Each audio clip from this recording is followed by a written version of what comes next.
The stakes have never been higher. The competition has never been stronger. 42 drivers, 25 rounds. One will be crowned champion.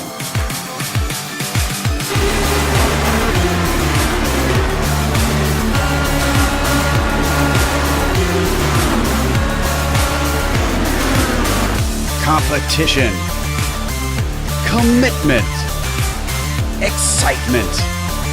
This is Lionheart. Tune in Wednesday nights on the iRacing Esports Network to watch the cars and stars of Lionheart, the Lionheart IndyCar Series presented by First Medical Equipment.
This is the original esport racing game. This is iRacing.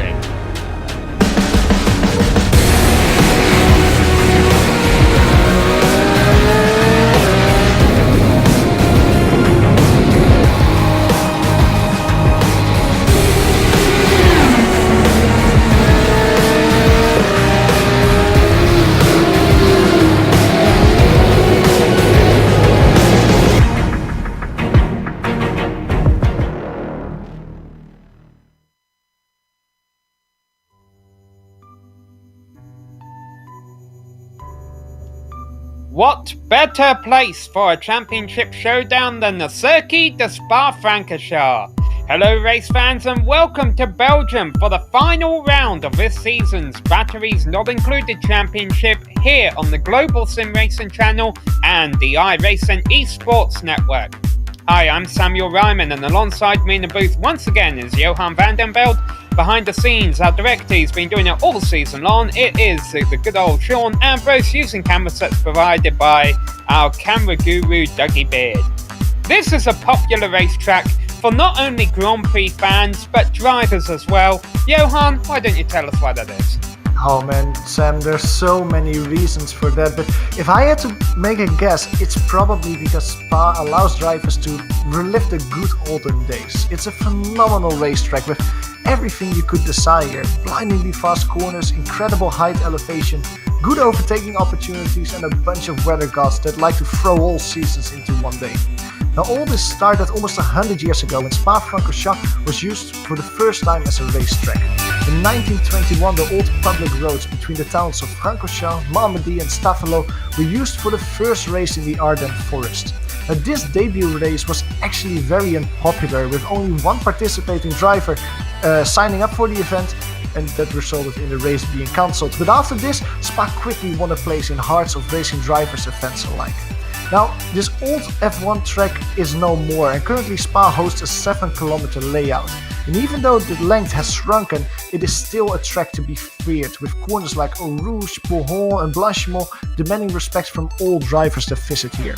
It is an incredible experience to not only visit this place, but to drive here as well, and I completely agree with you, Sam, that there's probably not a better place for a season finale.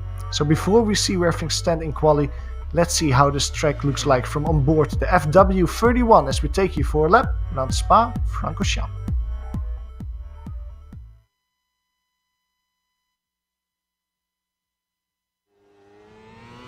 All right, we've got Clayton McLeod in the GSRC Williams, so let's do a lap around Spa.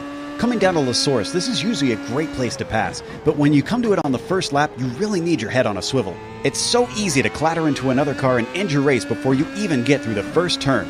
From there, you'll plunge downhill into Eau Rouge. It's easily flat out in the Williams, but it'll be very important to try to scrub off as little speed as possible. Off the top of Radillon, you now fly down the Kemmel Straight.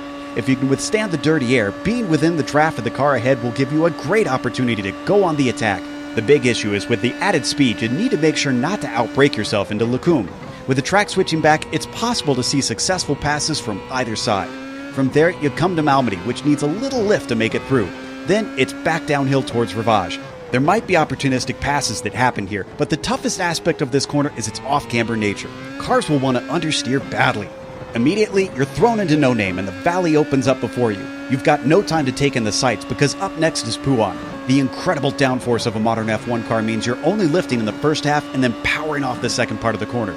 Be careful not to straddle the curbs on the exit, and finally you're at the bottom of the hill. That brings us to Fagnes, where there is occasional passes, but it's tough to make it work.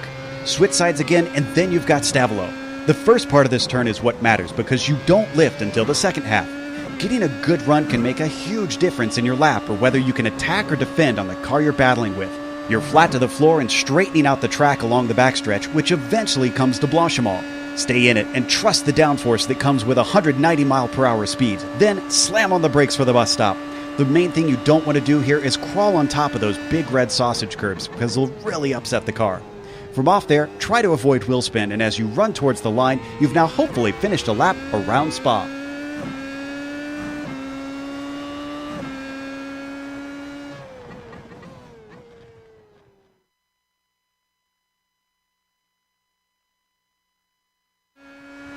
Alright, well that's what one lap is like around here today. We're glad you're here to watch all the action on GSRC and the iRacing Esports Network. I hope you're subscribed to both channels. If you haven't, you've got a bit of time to fix that right now before we go racing.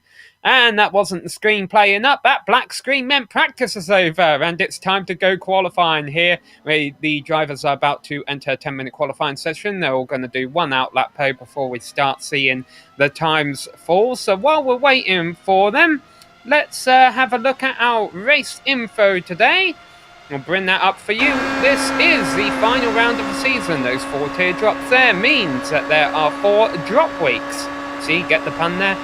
So that means your 8 of your best 12 results will count towards your championship score, and that of course is critical today as we have a few drivers who could walk away as a champion, and they're all here today, by the way. Race length is going to be a 29 lap race. All of these drivers going to have to make one stop, and I expect actually a bit of a narrow pit window today, given that 29 laps is actually quite a long race around here. Grand Prix distance is 44.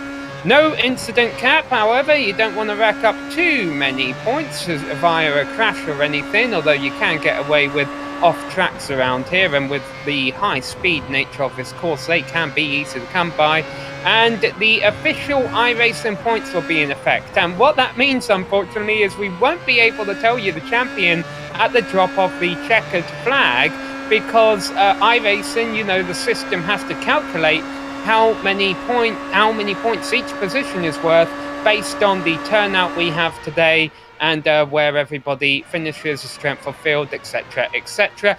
But Johan, let's take a look at what our point standings are as we enter today's finale. Yeah, the points are standing in such a way that there's 4 drivers that you have to keep an eye on. Unfortunately, we have Clayton McLeod is the leading one of that pair. He is leading the championship with 701 points. Now we have a little technical glitch, so we cannot show you the graphic, but oh, there it is.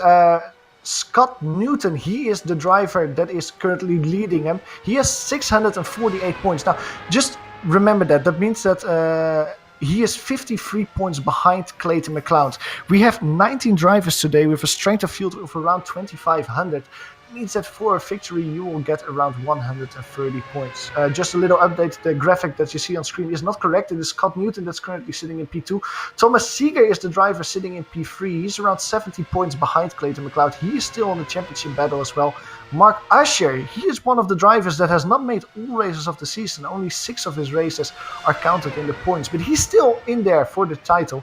Only 85 points behind Clayton McLeod, so that's really the dark horse to watch for. 5th in the standings is Neil M. Andrews. So just to reiterate once more, Sam, the 4 drivers that we are keeping mostly our eye on today are Clayton McLeod, Scott Newton, Thomas Seeger and Mark Usher, because those 4 drivers are in it for the championship title here, and the batteries not included championship.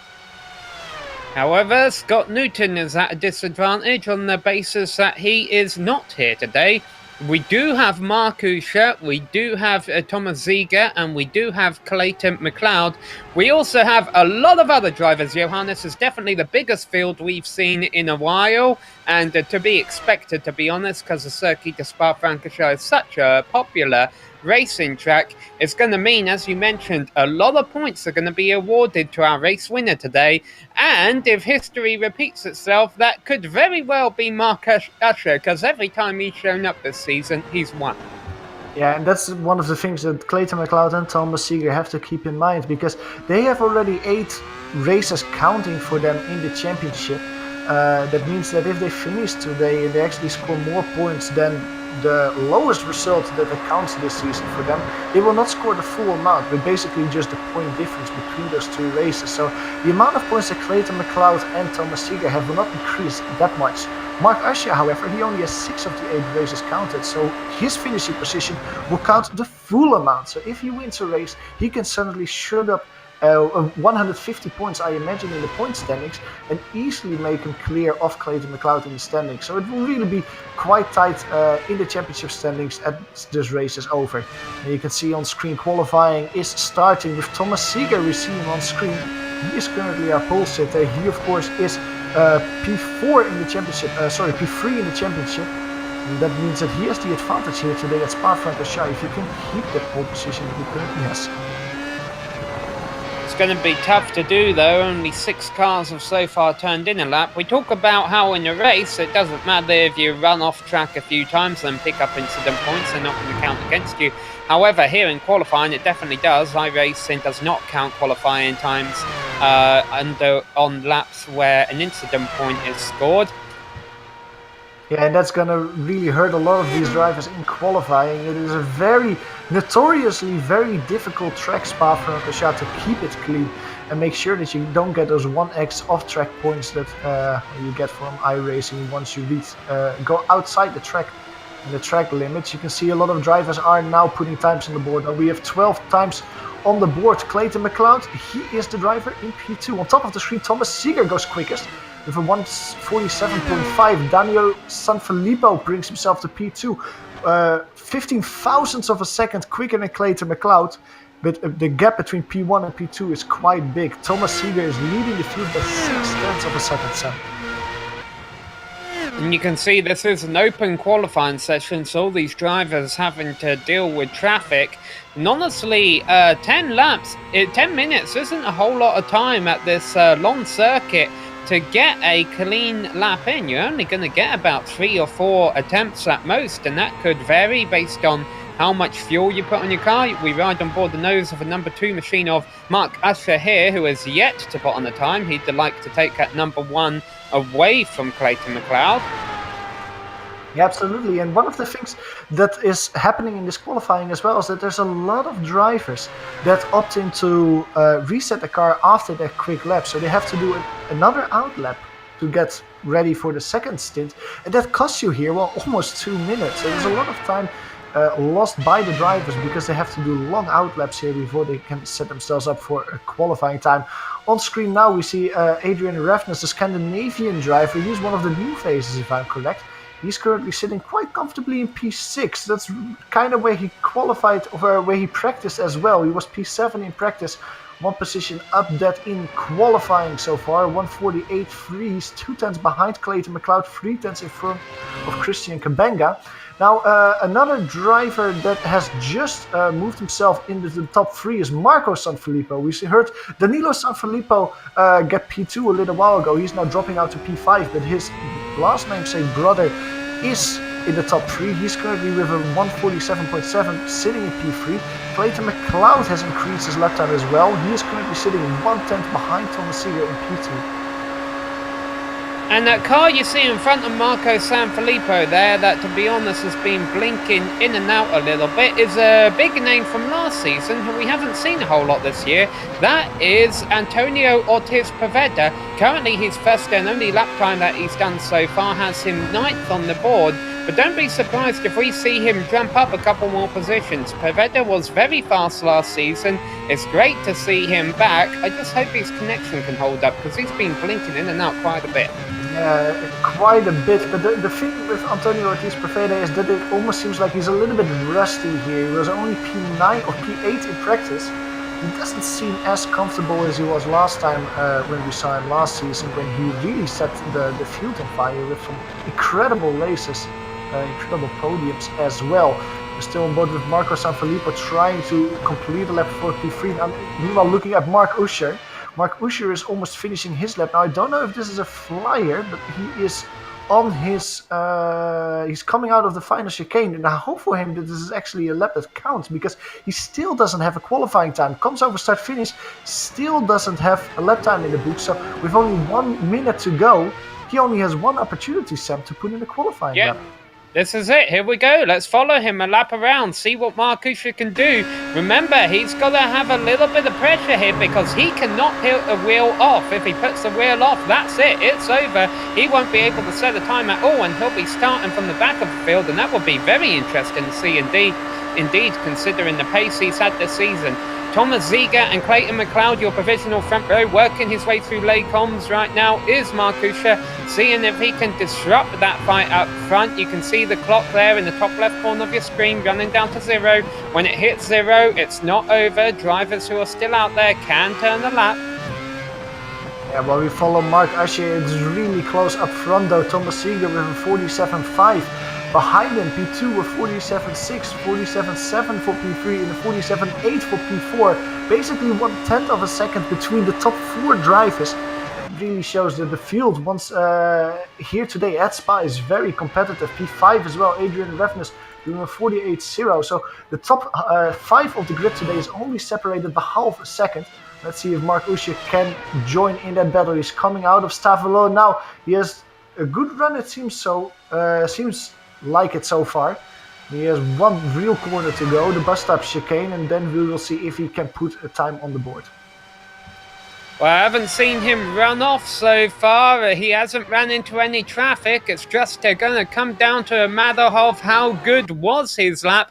It's going to count, that's for sure. Checkered flag is out, but there's still time on the board. Will spin out of a final corner. How much will that cost him? Maybe a little bit. He can only go 4th, and had he been 0.02 of a second faster, he would have been 3rd. A lot of other drivers are coming across the line now. Antonio Ortiz Poveda, he actually spins it on the last corner. That will mean that the Spaniard will not improve from P13. I think that's all the drivers out there. Yeah. All right, let's go ahead and have a look at our starting grid because it is the biggest one we have had in a while. On the front row is Thomas Ziegler ahead of Clayton McLeod. 2 drivers very much in the hunt for the championship title. Marco Sanfilippo will be starting 3rd, and then Mark Usher, we just watched his lap, he'll be starting 4th. What about Alexei Heinonen? A name that you should be familiar with, not necessarily in this series. I don't think he's had a lot of starts in Valerie's not included, at least not recently, but showing he is as fast as ever there in 5th place, only 0.3 off a pole. Behind him, Adrian Revnes will be starting from 6th place. Danilo Sanfilippo will be down in 7th ahead of Thomas Knoll. And then another returning name, this driver always fast when he comes, is Christian Kabenga down in 9th place ahead of Ray Griffian, rounding out the top 10. Marcus Gesell is the first driver outside of that. He will start the race in P11, just in front of Tommy Mika on Hola. That's a driver that we just saw in Lotus 49 race. He had a great run there. Let's see if he can do it as well in this modern Formula 1 cars. Antonio Ortiz Poveda, the great name, the big name. He starts on the inside of row 7, just in front of Ignacio Pineno. Reed Miller starts racing P15, just before David M. Meek in P16. Chris Bean starts on the inside of row 9. He's being flanked by Manuel Gomez Esteban, the last driver on the grid. The only driver without a qualifying time is Andrew Desson. They're starting this race in P19. All right, Johan, what do 1998, 2012 and 2018 all mean to you? I would imagine those are all names or all dates where there were big starting crashes at Spa. That is correct. Oh, wow. Yeah, so for those of you who haven't watched the Grand Prix race at Spa before, the first corner is La Source. And that can be very tricky indeed. It is a place where we commonly see multi-car incidents. Now, hopefully, these drivers won't run into that issue. However, if you're a pessimist, Johan, you could say it might be likely, considering this is the biggest field we have had in several rounds. I'm an incredible optimist. I'm pretty sure that everything will go well. It's, of course, a long race. The drivers know that 29 laps. You don't win it in the first corner, you can only lose it there. Well, the driver with the best view of the first corner right now is Thomas Ziegler, and even though his spot might be off of a racing line, he gets to start on the inside, which of course is critical for that opening hairpin corner that goes to the right. If they all survive that, they then get the long run down through Eau Rouge and Ray Delon, where you don't really want to be side by side, and then into Les Combes. And it is time to go racing here at the Circuit de Spa-Francorchamps for the last round of the Batteries Not Included Championship, as all of the cars are getting gridded up for this 29-lap race to finish up the season and determine a champion, with two of your biggest names there fighting for the crown, starting on the front row. Thomas Ziegler and Clayton McLeod, and Mark Usher starting from fourth place behind them. And Mark Usher looks to seem to be the driver they're all waiting on, maybe getting a couple of last-minute setup changes, making a last-minute strategy call. These drivers, sometimes they'll fuel their cars up a little bit heavier, go a bit longer in that first stint, or some of them might fuel their cars up a bit lighter and opt to be fast at the start of a race. But Usher, when he appears, he'll be the second car of the right hand of your screen. There he is. And that means, here we go. The lights are about to come on. And 29 laps of racing here from the Circuit de Spa-Francorchamps is about to begin. The lights are off and away they go. Ziegler leads them away. Another good launch. He gets sideways. He's losing multiple positions. They're four wide back there in the middle of the field. They're all going to have to try and find a way through. This car's off on the outside. Oh, there's one of the San Filippo's spinning there. Christian Cabenga getting hit by several cars. Antonio Ortiz Perfeda has a lot of damage. He is out of the race. Danilo Sanfilippo is very slow as well. Tommy Niconhola was also one of the drivers with contact. He had a blistering start at the beginning of the race, but as they reach Camel Straight, there's Mark Usher on the outside of Marco Sanfilippo, making moves to P2. Our leader, however, is the Canadian, the league organizer Clayton McLeod, defending the title, defending his position, because this battle between Clayton McLeod and Mark Usher is not only for the lead of the race, it is for the title of the Batteries Not Included Championship. So, McLeod leads, Usher leads, Marco Sanfilippo, then fourth on back is all stacked up as well. Alexi Heinonen lost a spot at the start, but he's got it back. He's up to fourth now, leading Adrian Refsners as they work their way out of No Name and on down to Pujon. Got a passing opportunity taking place towards the back as Thomas Ziegler trying to rally his way back up through the field on the inside of Chris Bean. You'll see them at the back of your picture there, that Ziegler has made that pass stick. And he's got a long ways to go to try and make up positions. The championship might not be out of reach just yet. The car that you're suspending there was Ignacio Pineno. That was one of the drivers I just wanted to compliment a little bit for a great first lap. He went all the way from P14 to P6, now dropping extra. He can gain spots, a lot of spots easily sometimes, but it's a lot easier to lose them that way. Mark Usher already challenging Clayton McLeod for the lead of this race as they come to complete lap one.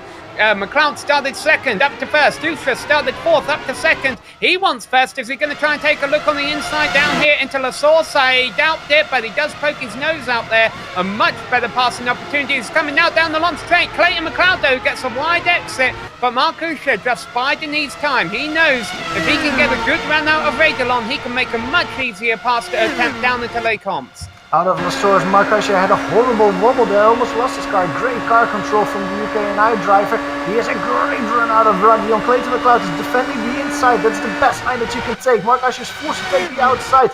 He doesn't have the overdrive though there, Sam. He completely stalls once he gets out of the draft.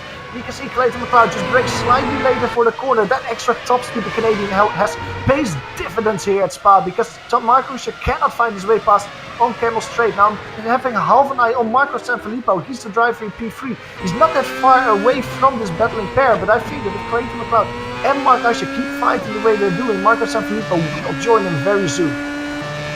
Change for fourth place has taken place. Adrian Revsness has gotten by Alexei Heinonen and gotten that spot back. But we keep our eyes up here towards the front as well, because now that Usher knows what Clayton McLeod is made of down the straights, he might change his attacking strategy, if you will. Although it's going to be it's a lot harder to get around in the infield portion here than it is on the high-speed straights.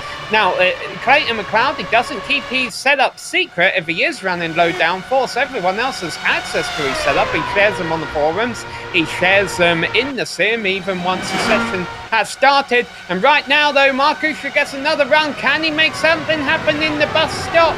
It doesn't look like it's going to happen this time around, but still, we're only 2 laps into this 29-lap race. A great battling that you can see between Clayton McLeod and Mark Usher. I would dare to guess that Mark Usher at this point of the race is just a little bit quicker than the Canadian. And Clayton McLeod is just very decent, very good at defending at this point of the race. Every time that Usher has a good run, he just knows how to position his car to make sure that the UK&I driver doesn't find his way past. Now we're on board with Mark Usher now. You can see they're swerving a little bit as they reach Camel Straight. Clayton McLeod once again is defending the inside. Mark Usher had a longer toe now, a little bit more overdrive. Once again, just under braking. Clayton McLeod is very strong. Breaks his way in front of Mark Usher.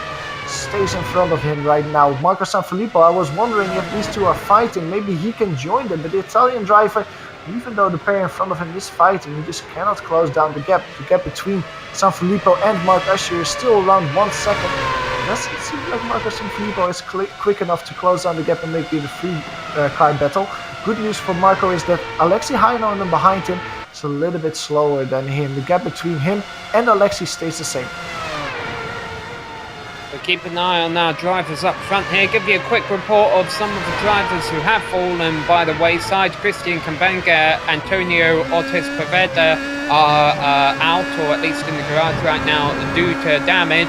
David Meck was scheduled to start 16th in the race. However, he's reporting he had a force feedback issue that prevented him from starting this race. And Danilo Sanfilippo was just in the pits at the end of last lap with front wing damage. Now, once again, Mark Usher gets a nice run on Clayton McLeod down the straight, but they come into the bus stop. He can't do anything with it.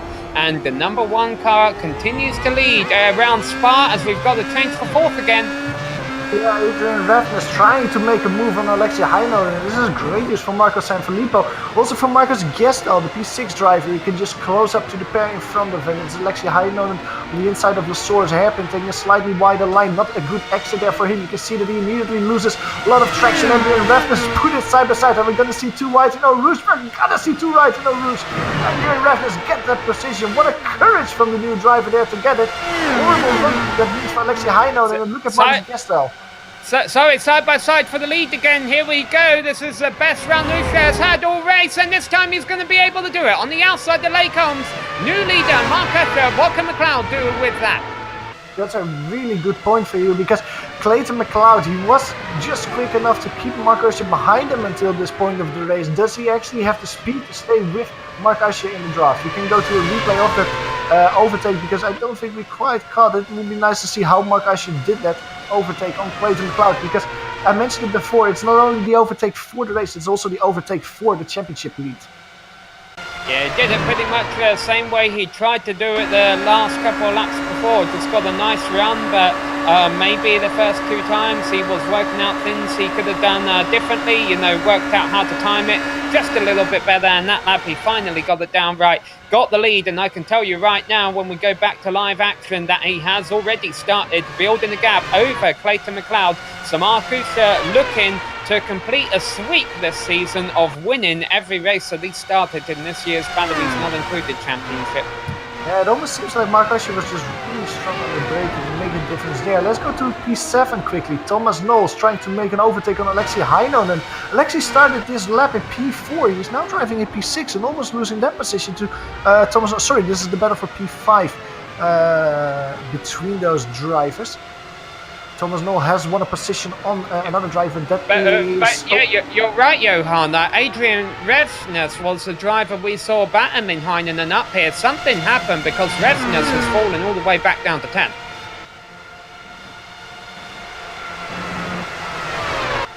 Yeah, Adrian Revsnes actually went around in Lacombe last time around. He didn't have any damage, just lost it on his own. He lost a lot of positions with that, went all the way from P5 to P10. Now, Tommy Mikon Hola is one of the drivers with a great run on Camel Straight, side by side with Ray Griffioen. This is the P8 driver. Tommy Mikon Hola on the inside. Great move from the Finn there. On the inside, braking slightly later, moves himself up one position. That's the Finn P8. Yeah, that wasn't the battle we were watching. We were watching Alexei Heinonen defend against Thomas Knoll there. But yes, as you mentioned, Tommy Mikhail Unhola has picked off a position from Ray Griffioen, so he's now in 8th. But whatever happened last lap, it really shuffled up the order in the top 10 there, Johan. The driver who's came out best of it is the driver in 4th place. That's Marcus Dresdel. He started 11th. He has somehow navigated his way through. Oh, and as I say that, he spins. He slides. He goes from 11th to 4th, and now he's fallen back again, almost backs onto the racing line. And now he is back down, probably going to fall back to 11th, unfortunately. Well, let's stay a little bit with him because he's right in the battle with Adrian Revsnes and Reed Miller. Reed Miller doesn't know what's happening with him. He suddenly has 2 of the quickest drivers all race suddenly behind him as they reach Blanchimont. We can go to see what happened with Marcus Gestel very soon because I think there's an overtake waiting to happen here as Adrian Revsnes almost hits the rear of Marcus Gestel there in Blanchimont. That's not a corner where you want to hit each other. Ask Luciano Brutti what happened there as Marcus Gestel lunges on the inside of Reed Miller. He cannot make the pass there, and that means that he has a horrible run through the bus stop chicane. It is the car behind Adrian Revsnes who has the best run. It is Reed Miller with the worst run. As you can see on the outside, he gets overtaken by Marcus Gestel there. Adrian now has the inside, so finds his way by Reed Miller. No, he can't. Reed Miller on the outside of La Source has a great run out of the corner, side by side with Marcus Gestel as they reach Rouge. No, they think the better of it. Single file as they reach Stradion, Sam. Alexei Heinonen has just passed Thomas Knoll for 4th place down the Kemmel Straight, but this battle is much more interesting. It's a 3-way fight and it's getting very close, very dicey, very aggressive. 190 miles an hour. Marcus Dresdel not leaving Reed Miller. A whole lot of room on the outside there. Marcus Dresdel gets the pass complete. Now, Rivage is a potential passing opportunity and they're going to go side by side. That's not the way you do it though, with Revsnes going out into the gravel. All right, let's go back real quick while things calm down for a hot second, and I don't think it's going to be much longer than that. Maybe we can get a replay of exactly what happened to Marcus Dresdel that put them back here. He's lit his tyres up coming out of Fagnes here, Johan, and something we haven't mentioned at all during this broadcast is the track temperature is extremely hot, and that might have been why we've seen a couple of mistakes happen recently. Yeah, 38 degrees Celsius, 100 degrees Fahrenheit. And that is, the drivers are probably happy that there's a little bit of cloud cover coming over the track as we speak, cooling down the track. As we go live, we can go to Thomas Seeger. Thomas Seeger is just overtaking Thomas Knoll. That's the battle for P5. Alexei Heinonen is now back to P4 as Thomas Seeger completely outbrakes himself into the bus stop chicane, almost rear ends Alexei Heinonen there. Now Thomas Knoll cannot profit from that. Tommy Mikon Hola is also a part of this fight now. The Finn is driving around at P7. Let's put a little bit of emphasis on Tommy Mikon Hola because he started in P12, 5 positions gained already. And he has, well, quite a good view on P4. He's really the man on the move. Let's not forget how quick Thomas Seeger is. He was our pole sitter. He's made his way back up to 5th after falling outside the top 10 early on. Thomas Knoll, though, might push him back another spot because Seeger did not get through Radialon very well. And Knoll might just take 5th position back from him, entering Les Combes here. Let's see who's late on the brakes. It's not going to matter because Knoll has got the pass complete already. And Seeger will have to find a way by. Will also at the same point defend from Unhola. One thing's for certain, though, Johan, this is not good for Seeger's championship chances. Absolutely not. He is looking with a jealous eye where Mark Usher and Clayton McLeod are driving because they are battling for the championship. While Thomas Seeger is just fighting for the scraps now just outside of the top 5. Thomas No is still in front of him. That battling means that Alexei Heinonen in front of P4 can drive away a little bit. As they reach Pool Home, Thomas Seeger tries a little look on the outside. Has to slump back in as they reach the P5 chicane. You can see behind him Tommy Miko and Hola. He's really following them. He's a bit in the popcorn position, just trying to see what the cars in front are doing, where he has more momentum and where he can try to make a move up the field. So here we go, Thomas Knoll leading Thomas Seeger and Tommy Mikel Unhola. The battle of the Thomases is once again on as down the inside through Blanchimont. Thomas Seeger is looking for 5th place. Boy, this was bad timing though. Unhola gets a great round on both of them as they stalled, and Unhola gets into the back of Thomas Knoll there a little bit, entering the bus stop. Hopefully they didn't come out with too much damage as Seeger pulls away. I think it will be a little bit of damage for Tommy Miko and Hola. I think that Thomas Knoll just made a very late move there back to the racing line. Tommy Miko and Hola did not expect that. He just braked his a little bit later to close down the gap to Thomas Seeger. Just ran into the rear of Thomas Knoll. Both of them can continue, and it looks like Hola is the one with a good run now through Eau Rouge. You can see him closing down the gap to Thomas Knoll. Gets by side as they reach the entrance of Camel Straight. Already past there. Look at the momentum that Hola has, because he also is in the draft of Thomas Seeger. He is too far away to close the gap to Seeger. It's another position for Hola back to P6 in this race. Let's see if Thomas and Hola can actually work together. Close down the gap to Alexei Heinonen in front. Meanwhile, if we go to P2 for a second, Clayton McLeod, he is falling down from the battle with Mark Usher. Now, interestingly, Marco Sanfilippo, he is actually closing down the gap for P2. Last time around, he was 2/10 quicker than Clayton McLeod. And visually, Sam, it almost looks like Clayton McLeod has to look in his rearview mirrors a little bit more than he has opportunity to look to the car in front. Marco Sanfilippo seems to be the one driver so far who's had a quiet race, and I think he'd appreciate it if we didn't talk about him, and he was able to keep it that way because he started 3rd place. He's running 3rd place right now, and as you mentioned, not too far back from Clayton McLeod, and maybe he could end up battling him for 2nd. It's worth noting, by the way, we're only 6 or 7 laps away from the halfway point of this race, where we expect pit road to get very busy around the same time, because you're wide open for a lot of a lap around here, burning a lot of fuel. Absolutely. You can see that a lot of drivers are trying to stay in the draft a little bit now, saving maybe a little bit of fuel. Mark Usher, look at the top of the screen. He just put the quickest lap time of the race. There was a 1:49.1. Just to put it in perspective, he was 2/10 of a second quicker than Clayton McLeod, 6/10 of a second quicker than Marco Sanfilippo. Mark Usher, you can see in front of him, he's a little bit in no man's land. He is reaching Lacombe as we speak. The first driver that he will lap in this race would be, if things will stand as they're currently standing, Danilo Sanfilippo. He is driving through Poolholm now after the very early pit stop that Danilo had to make. As we go to the battle for P9, Marcus Gesto and Adrian Refnes, we saw these two drivers that were running basically on the butt end of the top 5 fall down after a few mistakes. They are now in the rear of the top 10, fighting for P9. Because Marcus Gestel slightly in front of Adrian Refnes. It looks like Adrian behind has a little bit more speed. Yeah, remember we saw both these two pass Reed Miller a little while ago. They pulled away 2 seconds from Reed Miller. They've got another 2 seconds until they catch their next victim, Ray Griffey, on the upper road running in 8th place. Oh, big moment, hard into the wall! No, that is not the first time we've seen Marcus Gestel end his race like that, unfortunately, this season. We go to a replay of that, and it really happens in Poolholm because he takes too much speed into the first part of the corner. You can see it here. Too much speed, he has to track out over the curbstones, comes back, unsettles the car, gets a tank slapper, saves it the first time, not the second time. Hard into the wall. There was nothing Marcus could do there once the car started spinning away from him outside of the track. We come back to live action and we see this battle where Tom has been able to pull away a little bit, but Tom still fighting hard behind him. Looks like Tom's doing a bit better here than Tom here, Johan. It is almost a tongue twister, these three drivers against each other. Thomas, Tommy and Thomas.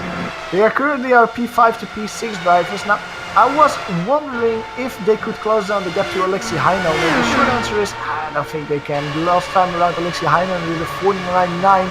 All these other drivers are a little bit slower. Thomas Noll is the driver who comes closest. He is actually coming very close to Tommy, Mikko and Hola. On the inside of Lekui, it's a little bit later. But on the inside, he cannot make it stick. Tommy on the outside has more momentum, actually cuts him off a little bit. And he's well front as to reach Brussels. So Tommy, Mikkel and Hola remains in 6th for now. Still one of our biggest movers out there today after starting all the way back in 12th place. So with the moment we just saw happen to Marcus Dresdel, he joins the pits, which has been quite quiet, honestly, since the first lap. And we just had to spin Manuel Gomez Esteban, who is another driver who unfortunately I think may have had to make an unscheduled pit stop early on because he's quite far down the order and off the pace. He's just had to spin all on his own here in the bus stop. He probably just lit the tyres up on exit. He kept it off the wall though. Yeah, he kept it going again. Manuel's currently driving in P40. He just overtook Marcus Gestel, who is still sitting on the pits. Now he's being chased down by Danilo Sanfilippo. That's really the battle for P14, but they're quite a ways away of Chris Bean, who is driving around in P13. And let's go to P6, the battle that we just saw. Tommy and Thomas, Mikko and Hola and Thomas Noll, they are fighting for the P6 battle. Now there was another Thomas in the battle, Seeger. He is driving away because these two are fighting. He's currently around a second in front of Mikko and Hola. 1.5 seconds actually, trying to close down the gap that we were mentioning to Alexei Heino. He did a half a second last time around. You can see through Radion how good Mikko and Hola is. Thomas Noll cannot follow him. It almost looks like the draft is being broken here, Sam. Yeah, let's take a look at some of the intervals here, because one stands out, and that is the one between our two leaders. It looks like Clayton McLeod has responded a little bit to what you were worried about, Johan, that he was losing touch with Marcusha, and Marco Sanfilippo was running him down. But McLeod has responded. He ate a few tenths out of Marcusha's lead last lap around, and now has a couple of seconds over Marco. Yeah, this Clayton McLeod really finding consistency at this point of the race. The last 3 laps of him were a 49.3, a 49.3 and a 49.2. Very quick and very consistent. Now if you compare that with Mark Usher, he had a 49.1, quickest lap of the race, but then he drops down to a 49.3 and even a 49.5 last time. And let's see what Mark Usher actually does as he comes over the start-finish line this time around. He's currently in Blanchimont. He has a little bit of traffic in front of him. The car in front is Danilo Sanfilippo. He will be the first driver that will be lapped here today. He actually has a little half spin there, Danilo Sanfilippo, so that doesn't bother Mark Usher that much. This time around it is a 49.3 for Mark Usher. Can Clayton McLeod actually respond to that? He cannot. It's a 49.5. So the little piece of pace gain that Clayton McLeod seemed to have is falling off. Mark Usher is winning by 0.2 of a second this time. Yeah, Danilo Sanfilippo kind of pulled to the side after his half spin and let our top 3 go by, including Marco Sanfilippo in 3rd. And Danilo is going to be one of those drivers probably a little bit demotivated at this rate, because he's had some good performances throughout the season, and already early on in this race he's realising probably this is not going to be one of those, as we still have 13 cars out there on the lead lap. Danilo Sanfilippo a lap down, in the pits are out of the race. We got Chris Bean, Marcus Dresdel, David Mack, Antonio Ortiz Pavetta and Christian Kapenga. Although I've got to admit, I don't really know what the story is on Chris Bean. Yeah, that is something that happened not too long ago. That was one of the drivers that actually was driving around. I think that he might have had a little moment of crash. Yeah, he had a spin basically around 2 minutes ago in Pouhon. Basically the same as happened with Marcus Gestel, just spinning outside of the track, destroying his car. But let's actually go to a replay of that incident, because it was not entirely the same as Marcus Gestel. Now I take a second look at it. He lost it slightly differently, Sam. But the end result was all the same, just a hard crash into the outside barrier at Pouhon. Let's see if we can pull up an angle on that here.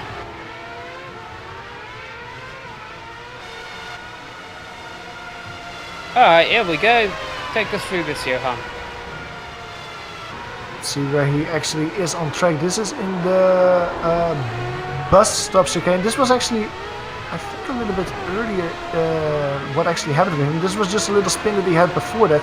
Now he might have actually warmed up his tires, because around half a lap later he had this moment in Pouhon where he ended the race. You could see there that he had a little spin. Well, like I said, that might actually have been a part of the track temperature that we mentioned before. It has increased 2 degrees Celsius to 41 degrees Celsius. That spin really doesn't help, as you can see around half a lap later. We don't have to say let's go live to the race, because there's a lot of things happening at the moment, including the battle for P8. Ray Griffioen, he's really one of the drivers that's in the middle of a lot of things that is happening at the moment. Last time around he did a 1:52. He did exactly the same lap time, doing thousandths of a second as Thomas Knoll in front of him. Now, the few laps before that, Ray is closing down to Thomas Knoll for P7, but at the same time, Adrian Revnes in P9 behind them is closing down the gap as well. So those 3 drivers, Knoll, Griffioen and Revnes, are bunching up towards each other in the battle for P7. Every driver between 4th to 10th place is only 1 or 2 seconds apart. Any of those battles could go either way based on a mistake or a good lap from a driver. As you mentioned, the closest one right now is Ray in 8th and Adrian in 9th, but that could really change any lap just given the tightness of this field. It's also going to mean that strategy is definitely going to come into play from these drivers 4th to 10th, because there's a lot to be gained and a lot to be lost based on whether you overshoot your pit stall, if you get a good in going into the pits, if you get a good pit exit, or of course if you get a good bad one.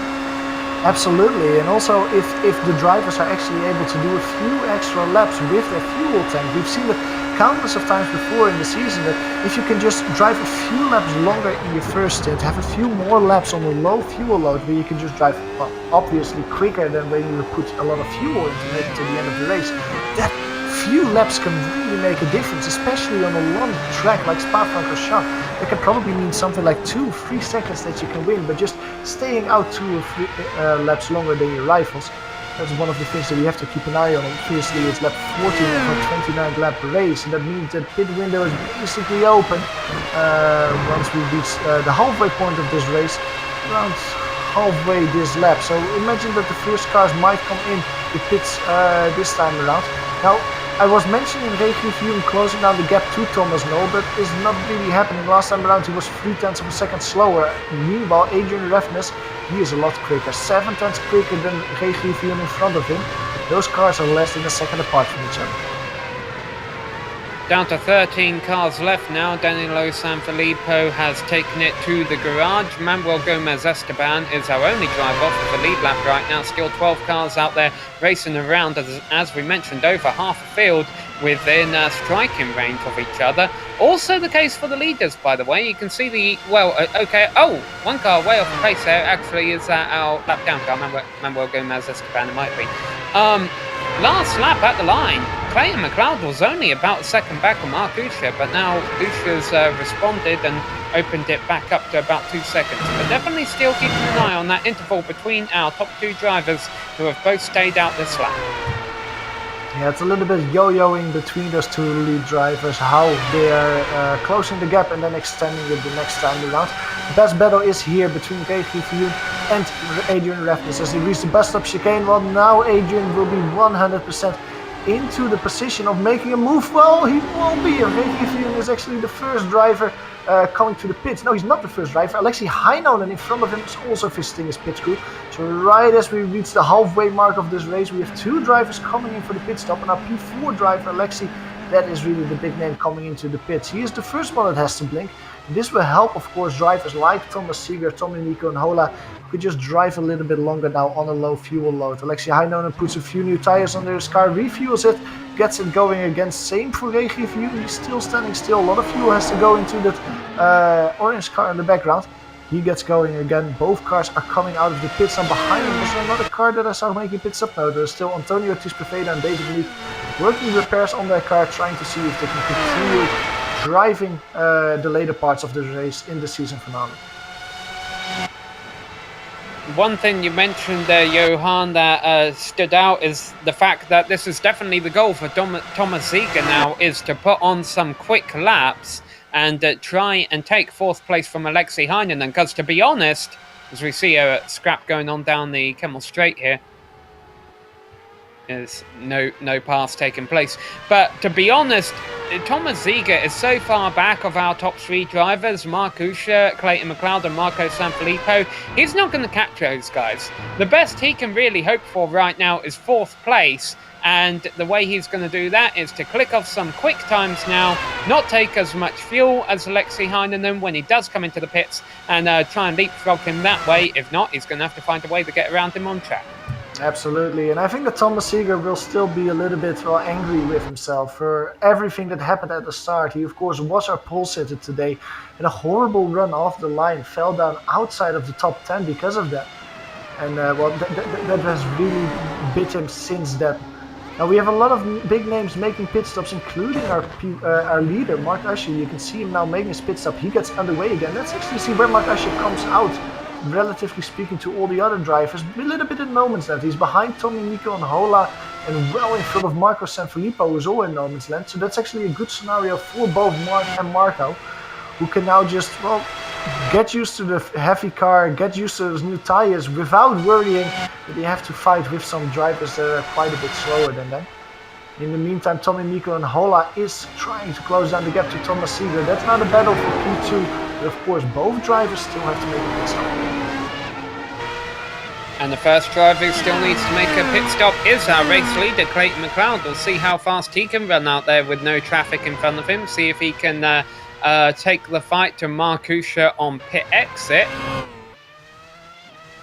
A little battle shaping up is between Thomas Noel and Andrew Adair Sanders. Thomas Noel was one of the people making a pit stop as well, and is actually getting overtaken towards LeCoupe. That's horrible news for Thomas Noel, who's quite a bit quicker than Andrew Adair Sanders, but with the heavy fuel load, with those cold tires, he just lost position and now has to basically stay around half a lap behind that green and blue car. Ooh, that's quicker done than I would have expected. Andrew was making a little mistake there in Brussels, and that gives Thomas Noel the position back immediately. He will have lost a little bit of time though, and he's better with people like Ray Griffin in front of him. Alright, 2 of our biggest names in the championship currently leading this race. Still out there on track. Thomas Ziegler does not get a good pit entry at all. He ran through the green AstroTurf, and I think he jumped on the brakes. He either did it to try and get some grip or to make sure he didn't get a slowdown penalty. But I think that's going to cost him a little bit of time, and that could be critical in that battle he's having with Alexei Heinonen. You notice he's not completely off here, Johan, but it's still not the ideal pit entry. Absolutely, it's a very weird pit entry as we go to a replay of that. It's almost like he's indecisive. Do I want to pit now? Do I want to pit a lap later? And that means that he has a really awkward pit entry. And luckily for him, his run through the pits was very good. He came to a complete halt, braked on the right amount of time. So everything for Thomas Ziegler is good, but it seems like he has to stay still a long time. I'd actually have had a little penalty there because of his pit entry. Yeah, that looks like it's exactly what's happening. Yeah, look where he comes out, right behind Reed Miller and Andrew Adair Sanders, 2 drivers that are fighting.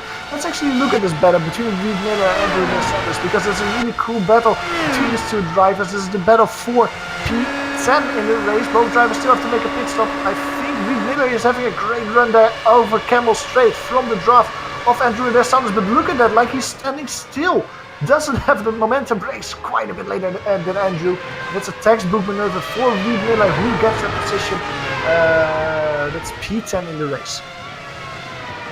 I've got to admit, we've still got some drivers out there who haven't pitted yet. That's a lot further than what I thought they would have made up. Clayton McLeod finally goes in. Now, of course, this is the one we're going to want to watch. How close will he be to Markusha once this stop is said and done? As we're following Clayton McLeod, it is Mark Usher coming towards the bus stop chicane. Now he jumps on the brakes, while Clayton McLeod also almost gets on the brakes to stop for his pit crew. Mark Usher now starts driving on the start-finish line. Now remember that the line that you take through the source is way lighter than Clayton McLeod has to take. Both basically pass each other. Once Clayton McLeod gets going again, Clayton McLeod has a foot length in front of him, but Mark Usher has more momentum now.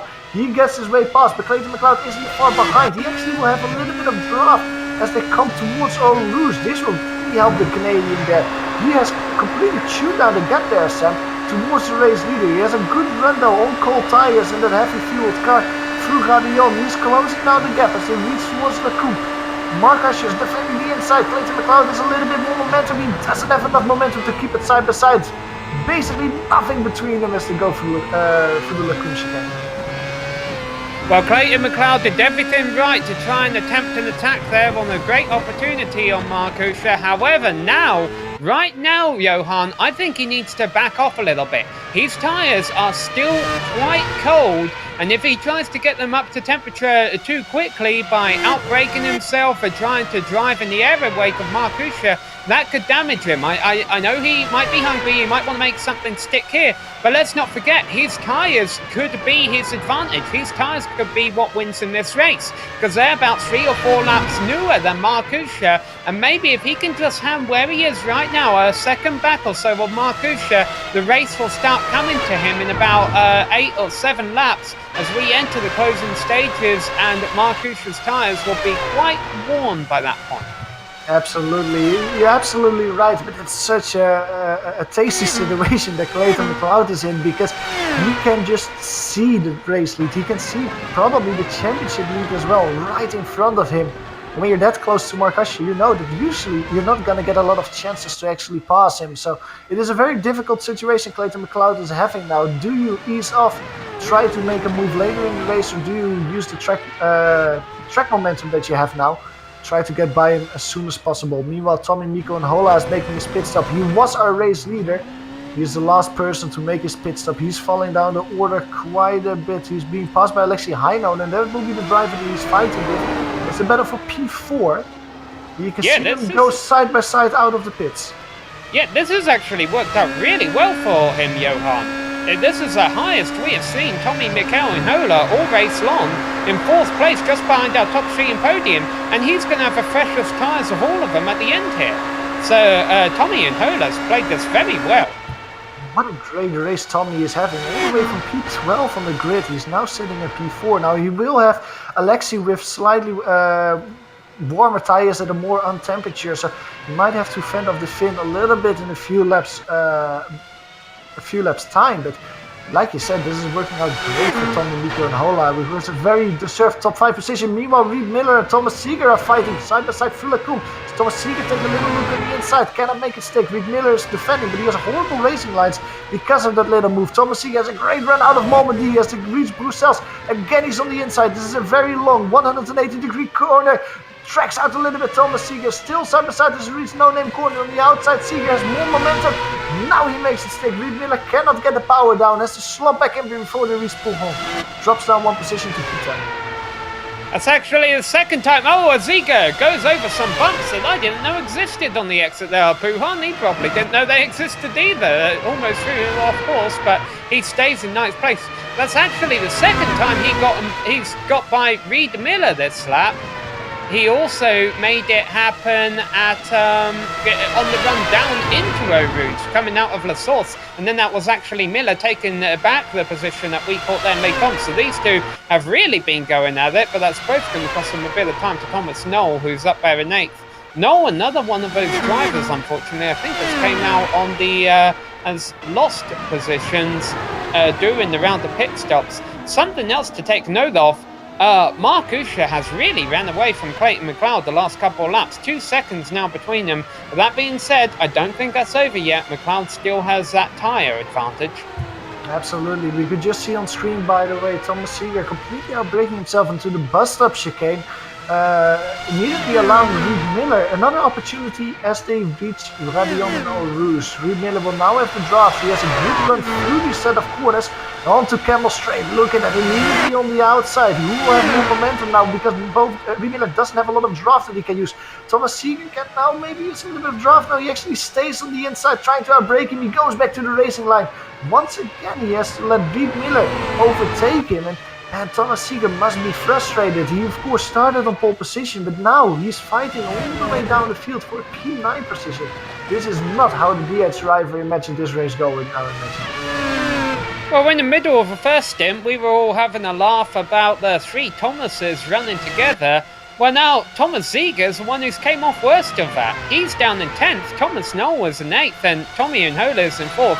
This is exactly not where Thomas Ziegler thought he'd be running. We were expecting him to be running in 4th place, and to that point he probably would have done, because Alexei Heinonen hasn't actually came out on top through the pit cycle. He's down in 5th position behind Tommy Mikel Unhola. So, yeah, the second half of this race has definitely not unfolded well for the driver of the number 7 car. I will tell you this about Alexei Heinonen though, he is not too far behind Tommy Mikel Unhola for 4th, but let's see what happens for 9th place here, because these two have been going at it ham and tons the last couple of laps. Reed Miller stays in front, but like Thomas Seeger did last time around, he outbrakes himself into the bus stop chicane. It's a switching maneuver for Thomas Seeger. He now has the outside line going to a source. That's not really the place where you want to be on this set of corners. It's very difficult to make overtake there. He brakes very late, trying to take more momentum, but he can take the momentum if he goes off the track there to do it. Reed Miller has a better run. You can see him now, he's in front, but maybe Thomas Seeger anticipated it, because he will have a nice amount of draft through Eau Rouge, through Radion, up the hill. A lot of meters that you gain in a quick amount of time. A lot of draft here, a lot of overdrive. He's 308 kilometers an hour. Reed Miller doesn't even reach the 300 kilometers an hour. You can see on the outside, Thomas Seeger just drives past him like there's no car in front of him. He gets back to the P9 position, and now he has the whole infield track, the whole infield section of Spa-Francorchamps to create a gap to Reed Miller and finally, once and for all, break the draft here. These two cars qualified 1st and 15th.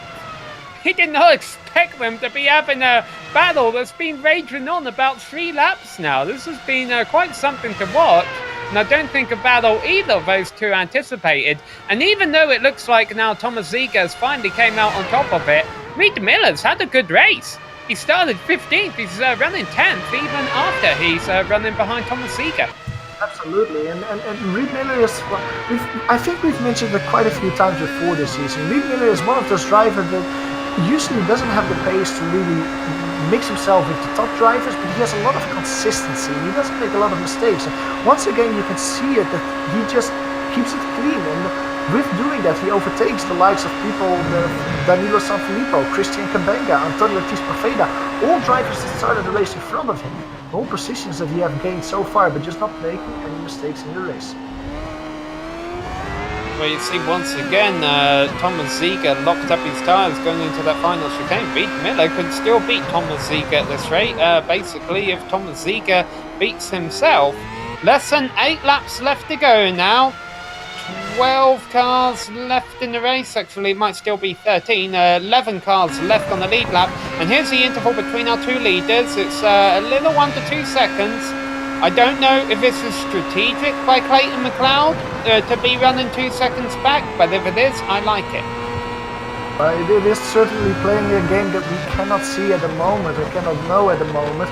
Last time around, however, Clayton McLeod gained once again on Mark Usher, 0.3 of a second with a 49.1 versus a 49.4.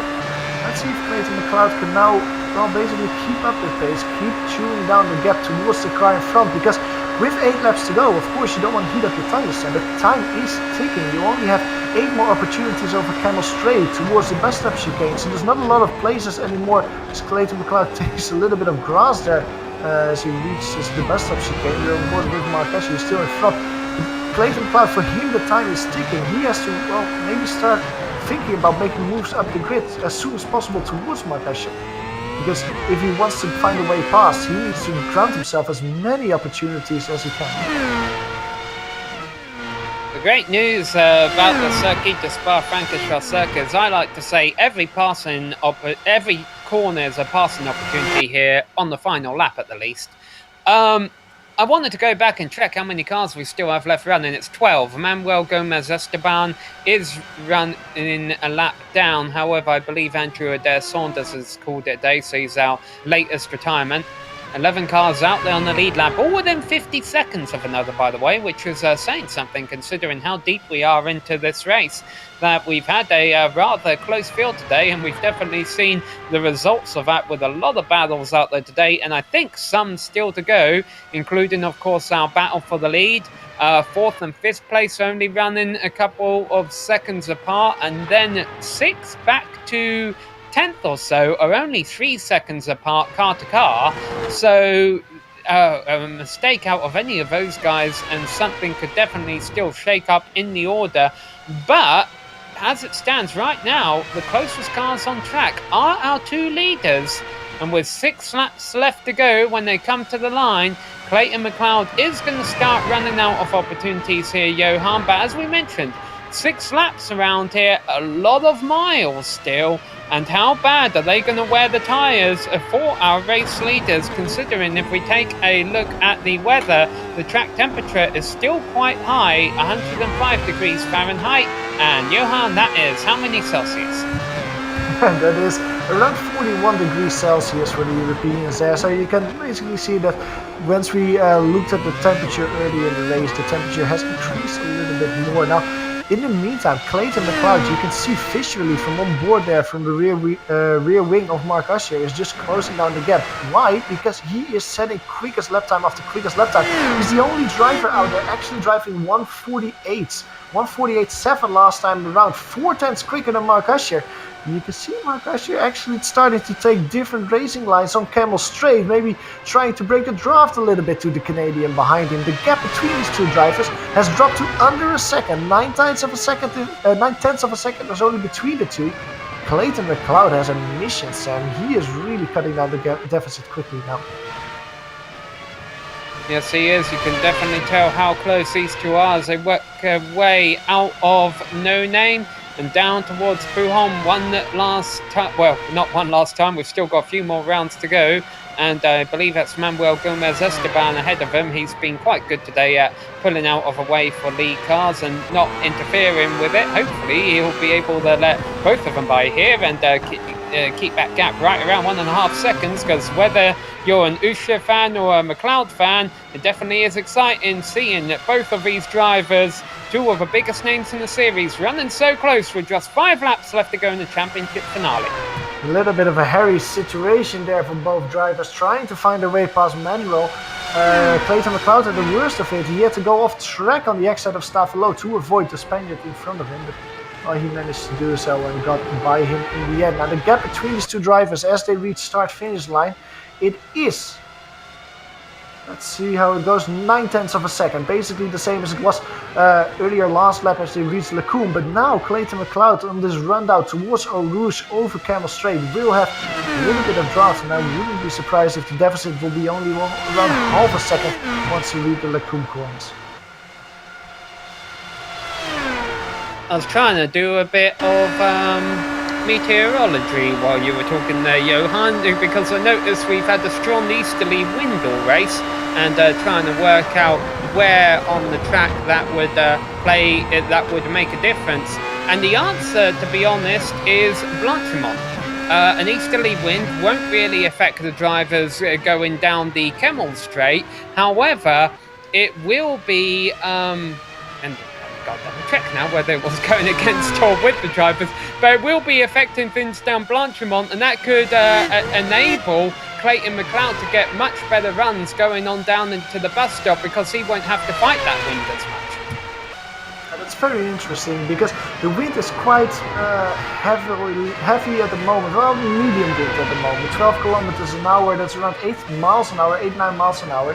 So if you are the car in front, Mark Usher, you'll certainly feel it, especially if the car behind you doesn't have to worry about the wind, and you can just really basically enjoy a double draft with the kind of thing. Where they're going right now, there's a headwind. And they get out of that headwind when they take this left-hander kink here. So what that means is Mark Usher is having to face that strong, well, medium headwind you call it, before they get to that left hand leading them down towards the bus stop. Clayton McLeod, if he gets close towards Mark Usher in the closing stages, he'll be able to get his strongest runs at that point on the circuit. However, he's also able to get strong runs down here So once again, they go towards Eau Rouge. Remember, these are 2009 Formula One cars, so there's no KERS, no DRS. If McLeod is going to make something happen, he'd have to do it using the regular slipstream. And you see Usher starting to respond to that. He's definitely not on the side of the track. I almost wonder if he is trying to break that slipstream. He is trying to notice McLeod reeling him in and knowing that he's got to do something if he wants to stop the number one driver from catching right up to him. It's a very interesting battle to see, but let's jump back the grid a little bit. The battle for P6 is heating up. That's a lot of cars close together. Very few. Thomas Knoll, Thomas Seeger are all in that battle. Adrian Rafness as well. So there's 4 drivers fighting for P6. The closest battle between at the moment is the one between Thomas Seeger and Thomas Knoll. Those are the 2 rear drivers of that group. Thomas Seeger with a great run out of Radio. Has a lot of momentum. Takes a look on the inside of Lacoum, but cannot make it stick. Jumps back into the racing line. Single file through Lacoum, through Malmedy. Doesn't have more, is not close enough, I think, Sam, to try and move here in Brussels. But these 4 drivers really are bunching up to each other. Maybe feeling the orange car is a little bit the cork on the bottle with only 4 more laps to go. Yeah, in the second half of this race, this pack has really lost touch with the top 5. Lexi Heinonen wasn't far ahead of these guys too much, and now he's pulled far and away. He's in 5th place. And this battle between the 2 Thomases, this was a strong one we saw going on earlier on between Thomas Zoll and Thomas Ziege. I believe they switched back and forth a couple of times. They might not be done with 3 laps left to go. Now let's see if that headwind that you were talking about actually plays an effect here. Will probably be most negative for Adrian Rafness and most beneficial for Thomas Seeger, who have a triple draft now. And both cars in front, and of course not having to suffer that headwind. But you can see Thomas Knoll, he is having a great run through this corners, through Blanchimont, right on the gearbox, on the outside, on the run down towards the best of chicane. It is Adrian braking a little bit later, overshooting the corner, forcing Thomas Knoll. Heavy crash for Thomas Seeger. Our championship contestant gets punted off the grid, the track by Adrian there. I wouldn't be surprised. I wouldn't be surprised if he has a lot of damage. He also beats it there. A repeat of what we saw from Scott Newton in Indianapolis, where he kind of get it parked over the curb here, trying to get back on the racetrack. The rear wheels can't grip. The bottom of this car runs so close to the track, it's kind of just sitting there, and boy, almost went up and over. He was going to try and continue, and then he couldn't. I want to clear the conscience of Adrian a little bit. He did not do that on purpose. He of course overshot the bus stop chicane, but he lost control of the car and actually slid on the inside of Thomas Seeger as they actually have contact. Adrian Rafness and Thomas Knoll, both of them into the wall. It was Thomas Knoll getting very loose on the run out of Malmedy, hitting the rear wheel of Adrian Rafness, who would have, actually a little bit of miscommunication there as Thomas Knoll gets on the way again. Adrian Rafness is blocking his path. Scandinavian tries to get going again. Let's go to a replay of that incident, because that actually happened while these 2 were fighting. It was Thomas Knoll in front here, making overtake in Lacoum, but through Malmedy he gets a little wiggle, and once the tank slapper hits, he just hits Adrian Rafness, who cannot save his car. Both of them spin around, and it's Adrian Rafness probably with the least amount of damage. He can continue. Thomas Knoll, I would be surprised if he can continue driving as quickly as he did, because that contact with the wall was quite hard. So we just had 3 drivers racing 7th, 8th and 9th, all battling for position, and they've all fallen pretty much by the wayside. Who was the driver in 10th place who gained 3 spots out of all of that? Any guesses? Place your bets. It was Reed Miller. Unsurprisingly, I would add to that statement, Reed Miller all the way up to 7th place, the Canadian driver. He is, I think together with Tommy Mikko and Hola, the hard charger today. Tommy Mikko and Hola isn't quite safe, however. Let's go to him quite quickly, the Finn, because that's the Finnish battle starting to heat up. 4P4, it's him, Mikko and Hola, and Alexi Heinonen. Last time around it was Tommy slightly increasing the gap by 0.2 of a second, but these 2 drivers slowly but surely are bunching up towards each other, and with 2 more laps to go, 1.5 lap basically for both these drivers. Tommy really has to focus if he wants to bring home the P4 position, but right now maybe let's focus a little bit on the leaders, because Clayton McLeod and Mark Usher are still very close together, 1.1 seconds between them, basically with 1.2, 1.3 laps to go, Sam.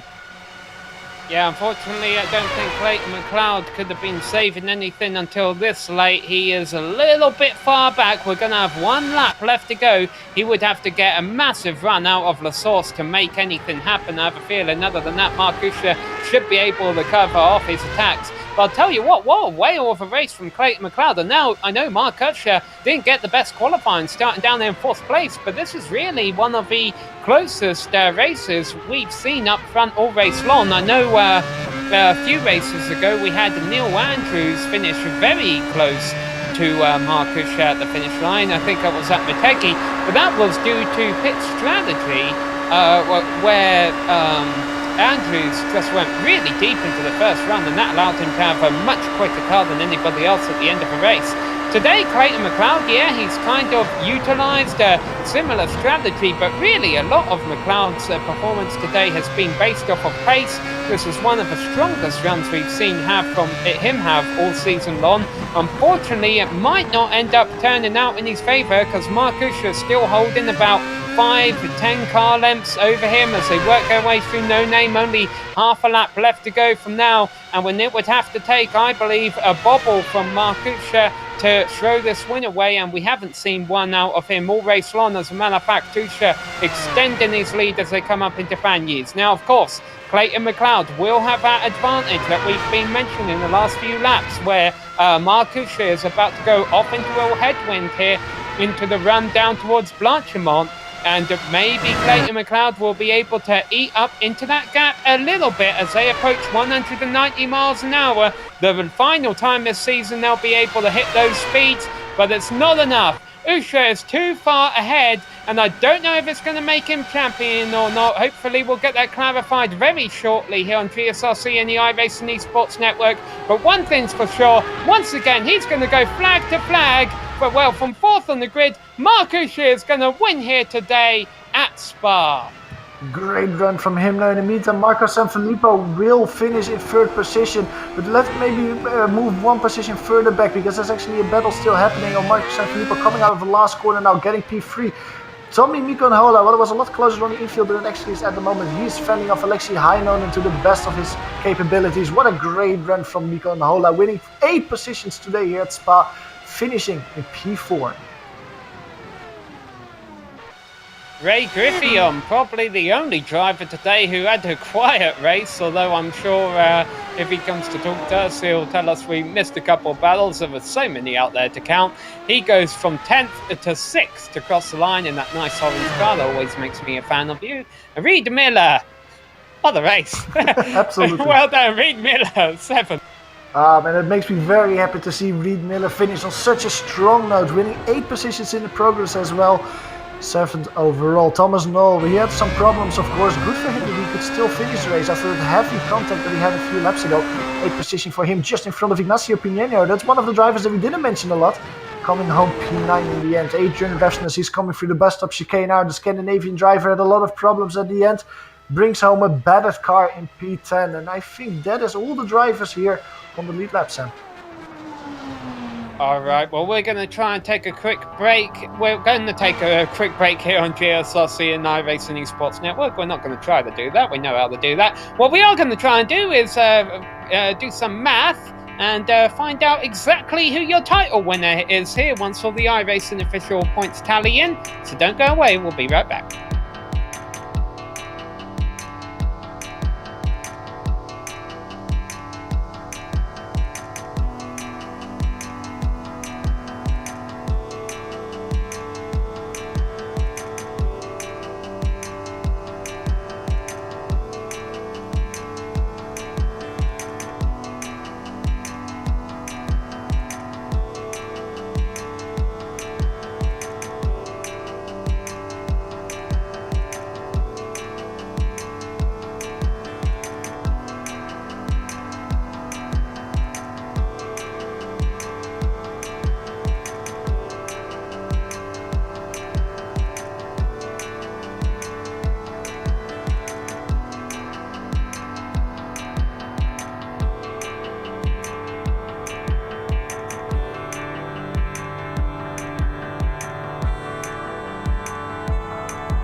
Hello and welcome back to the Circuit de Spa-Francorchamps, and here you get a replay of the start. Man, even drama going on at the back of the field down the Kemmel Straight there on the opening lap.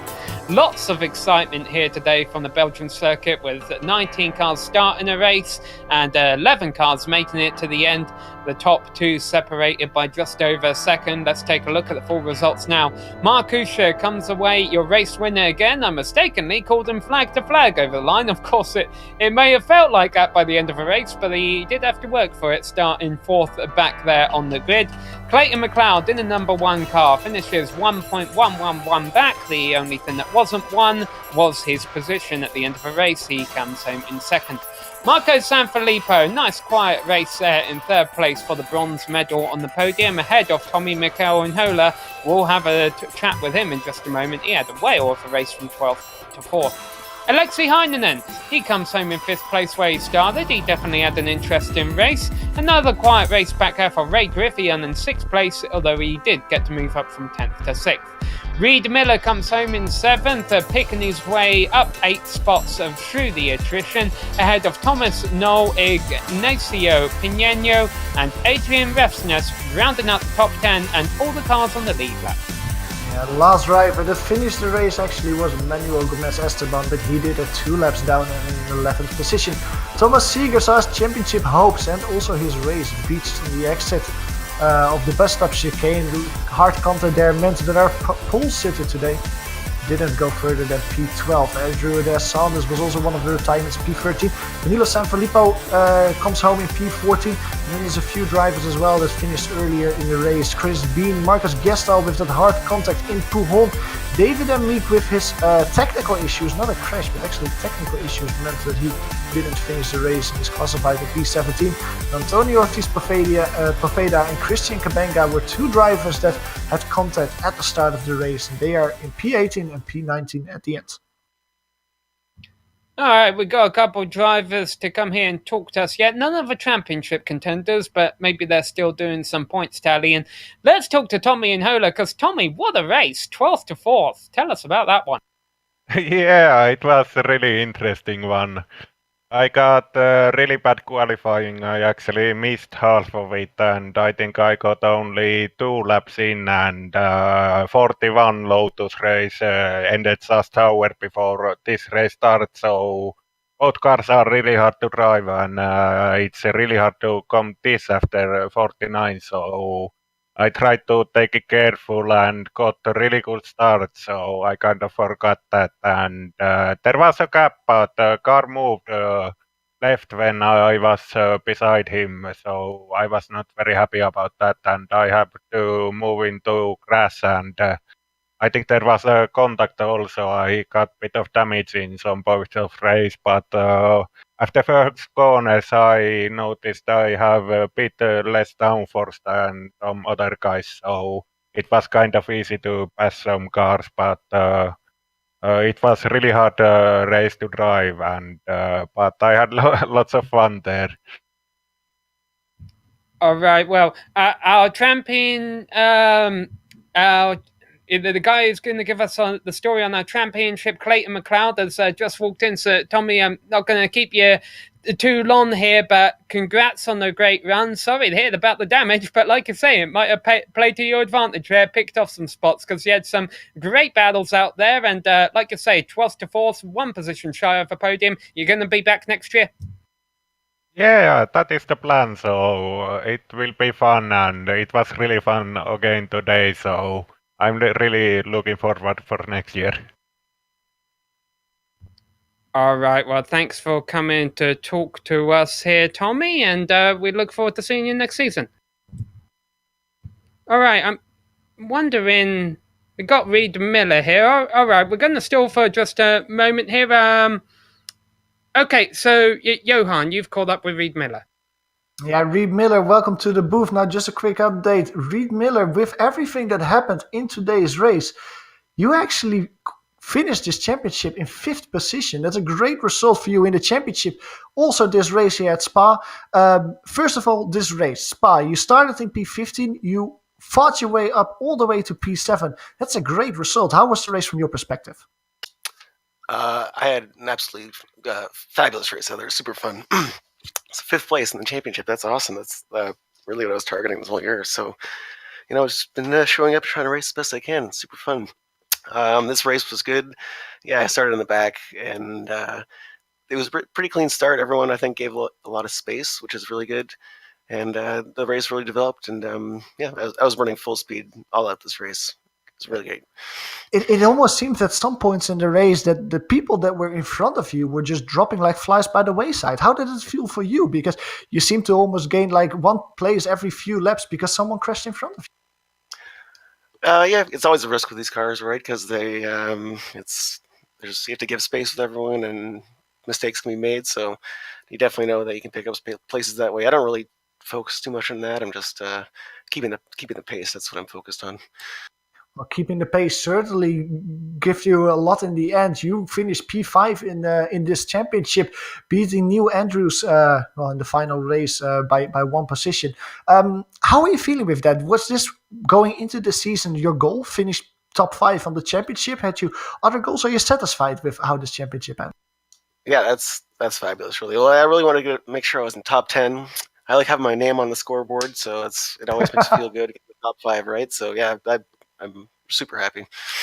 Absolutely. Well, you surely will be on the scoreboard next season once we review what happened this season, and you will be very happy, I imagine, with your name in the top 5. Congratulations, Reed Miller, with that accomplishment, and also with your great race here at Spa-Francorchamps. All right, just want to say thanks to all the guys at Dirty Torque Racing, and thanks for everyone watching. Bye, guys. Very good. It was Reed Miller, our P7 finisher here at Spa-Francorchamps. But now it's time for the main course. Our final interviewee of this championship, Clayton McLeod, our winner, the Batteries Not Included championship, and he's talking with Sam. Yeah, we're getting the numbers in here, Clayton. Everything's tallied up. Are we correct here in announcing you've won this championship by 1 point over Markusha? Yeah, that's about as close as it gets. Well, congratulations, because as we mentioned, we don't know who the champion is at the line. You probably didn't know who the champion was at the line. You were probably disappointed, I've got to imagine, when you finished the race. You couldn't run down Mark there at the end. I thought for sure that if Mark showed up and he was going to win the race, and if he did that I was probably going to be pushed down to second for the season. But I'm surprised that there's just 1 point difference there. Yeah, and a quick note to our audience, because they've been waiting for us to announce these points for a few minutes. It was Markusha second, Scott Newton third, Thomas Ziegler dropping all the way down to fourth in the points after his not great race today. And Clayton, you had a fantastic race. As we mentioned, you weren't able to get the win, but I mean, you were within a second or two of Markusha all race long, and that's got to be an accomplishment in itself, because there's been some races this year that he's just seemed out of reach. Well, yeah, I was surprised that I was keeping up with him. I actually kind of made a judgment call at the beginning of the race here. Just after I finished qualifying, I didn't gear for the draft. I kept my qualifying gears, just hoping that I would keep some solo pace up, not kind of wanting to count on drafting somebody. And I think that's the only reason I did as well as I did. Well, it definitely paid off. Now, to my understanding, Batteries Not Included is going to be back next season. What do our viewers have to look forward to for that season? You've been in talks with the drivers. We're going to see all you guys back here. Well, yeah, in a manner of speaking, iRacing has put the McLaren in the closet for now, and the Williams is coming back official. So we're still going to go ahead with broadcasting as usual, but it's going to be an official series now, so people will have a chance for some other time slots as well. All right, well, we would be very interested in seeing what changes that brings to the season. And Clayton, we'd just like to thank you and, well, congratulate you, obviously, for taking home the championship. Thank you as well for putting on this season, because we know it takes a lot of work behind the scenes, and we've seen some great races out here this year. And I've got to be honest, this has probably been one of the best 19-car field here today. There were battles throughout the field all race long. It's been fun to watch. Oh, that's good to hear. Yeah, I barely even had a chance to look at my relative. I was just concentrating so hard. But yeah, thanks for all your hard work over the season, and looking forward to the next.